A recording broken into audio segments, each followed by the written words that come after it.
America में 1929 में एक बहुत बड़ा डिप्रेशन आया था, जिसका नाम या जिसे हम लोग जानते हैं 1929 की महान आर्थिक मंदी। ये मंदी फर्स्ट वर्ल्ड वॉर के बाद आई थी और इसका विश्व के प्रायः सभी देशों पर प्रभाव पड़ा था। ये जो 1929 की आर्थिक मंदी थी, उसके वजह से काफ़ी संख्या में लोग बेरोजगार हो रहे थे। फैक्ट्रियां की माल बिक नहीं रही थी,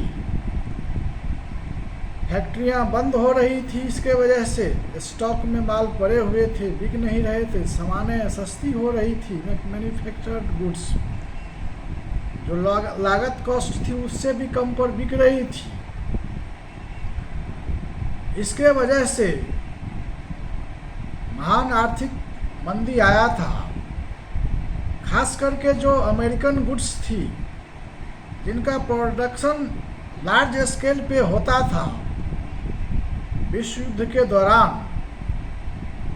जो फर्स्ट वर्ल्ड वॉर हुई थी, लेकिन जो खरीदार देश थे उनके पास में पैसे नहीं थे खरीदने के लिए, और अमेरिकन गुड्स जो है मैन्युफैक्चर्ड गुड्स या एग्रीकल्चर गुड्स उनके स्टॉक में पड़े हुए थे। इसके वजह से अमेरिका में महान आर्थिक मंदी आई थी और इस मंदी को हटाने के लिए फुल एम्प्लॉयमेंट थ्योरी लाई गई और अमेरिका में बड़े संख्या पर सरकारी खर्चे के मदद से सड़क, बिजली जो है बनाने का काम किया गया, जिससे इन्वेस्टमेंट बढ़े और जो भी land, labour, capital, raw materials इसका सरकारी खर्चे से भरपूर इस्तेमाल हो सके।